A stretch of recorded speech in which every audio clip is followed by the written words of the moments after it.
जबर सां ठहंदड़ कंहिं आइन तरमीम जो हिसो न बणिजंदासीं। असांजा 2 सेनेटर्स ऐं उन्हनि जा पुट 5 ॾींहंनि खां गुम आहिनि। औरत सेनेटर जी घरभातियुनि खे यरगमाल बणाए वज़ीर आज़म जे मांझांदे में घुरायो वियो। छा इहा वोट जी इज़त आहे? जेसिताईं असांजा गुम थियल माण्हू वापसि न ईंदा, आइन तरमीम जो हिसो न बणिजंदासीं। BNP सरबराह अख्तर मेंगल जूं इस्लामाबाद में मौलाना फज़ल रहमान जी रिहाइशगाह ॿाहिरियां मीडिया सां ॻाल्हियूं।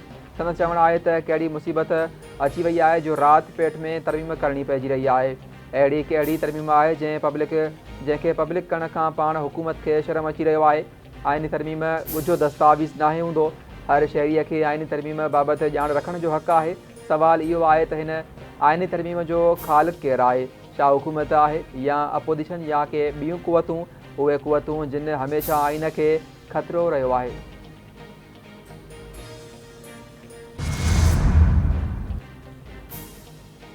पीपल्स पार्टी के चेयरमैन बिलावल भुट्टो ज़रदारी जूं आइनी तरमीमुनि जे मुसवदे मंज़ूरी के हवाले सां वज़ीर आज़म शहबाज शरीफ ऐं JUI सरबराह मौलाना फज़ल रहमान सां मुलाक़ातूं। वज़ीर आज़म सां मुलाक़ात में नायब वज़ीर आज़म इसहाक़ डार, कानून वारो वज़ीर आज़म नज़ीर तारड़, शहरी रहमान नवीद कमर ऐं मुर्तज़ा वहाब बि शामिल। वज़ीर आज़म सां मुलाक़ात बाद बिलावल भुट्टो ज़रदारी मौलाना फज़ल रहमान की रिहाइशगाह पहुतो। BNP सरबराह अख्तर मेंगल बि मौजूद हो। बिलावल भुट्टो ज़रदारी जी आमद खां अॻु PTI वफ़द बि JUI सरबराह सां मुलाक़ात करे आइनी तरमीमुनि ते ॻाल्हियूं कयूं।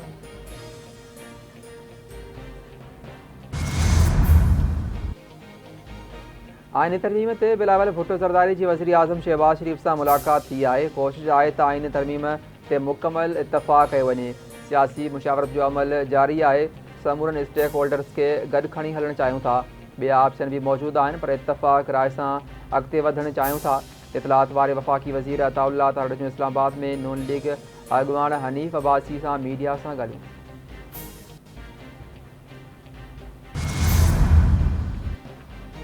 छवीं आइनी तरमीम लाइ नंबर्स पूरा आहिनि, पर सियासी जमायतुनि में इतफ़ाक़ राय पैदा करण जी कोशिश करे रहिया आहियूं। इतफ़ाक़ राय पैदा थी वञे त वधीक सुठो आहे। मुस्तक़बिल में उन जो वधीक फ़ाइदो थींदो। क़ौमी असेंबली ऐं सेनेट जे इजलासनि जे वक़्तनि में तब्दीली इतफ़ाक़ राय पैदा करण लाइ आहे। मुस्लिम लीग नून अॻवान ऐं दिफ़ाई वज़ीर ख़्वाजा आसिफ़ जूं इस्लामाबाद में मीडिया सां ॻाल्हियूं। आइनी तरमीम बाबति मुसवदो तयारु आहे। काबीनामा मंज़ूरी वठणी आहे। काबीनामा मंज़ूर थी वञे त मुसवदो सेनेट में अची वेंदो।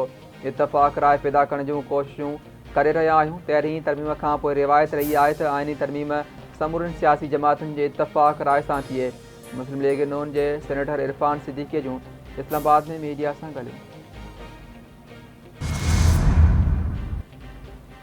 लिबनान में इसराइली वज़ीर आज़म बेंजामिन नेतन्याहू की रिहाइशगाह ते ड्रोन हमलो। नेतन्याहू हमले में बची वियो।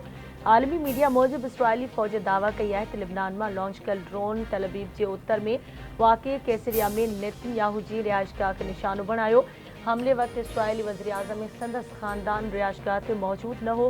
कंहिं जानी नुक़सान जा इतला न आहिनि। इसराइली हवाई हदुनि में दाख़िल थींदड़ ॿिनि वधीक ड्रोन्स खे तबाह कई वई।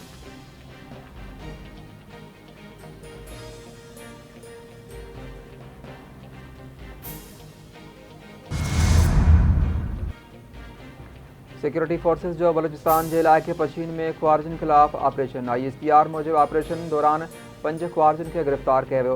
गिरफ़्तार ख्वारिजन वटां हथियार, बारूदी मवाद ऐं 3 आपघाती जैकेट्स हथ कई वयूं।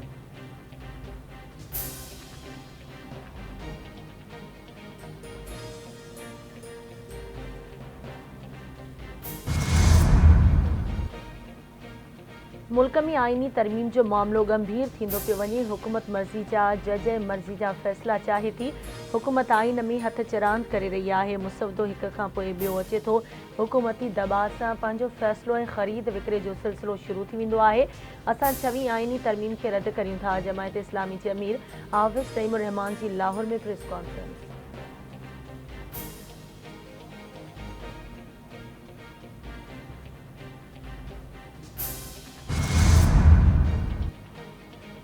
मिलिट्री अकेडमी काकुल में तरबती कोर्सेज मुकम्मल थियण ते कैडेट्स जी पासिंग आउट परेड में joint chief of staff committee general Sahir Shamshad ji ख़ासि महिमान तौर शिरकत। ISPR मूजिब पासिंग आउट परेड में कैडेट्स शानदार अंदाज़ में महारतुनि जो मुज़ाहिरो कयो। पासिंग आउट परेड में थींदड़नि में मालदीव, नेपाल, इराक, श्रीलंका, फ़लस्तीन ऐं सूडान जा कैडेट्स शामिल आहिनि। Joint chief of staff committee general Sahir Shamshad parade जो मुआइनो कयो ऐं कैडेट्स में इनाम भी विराया।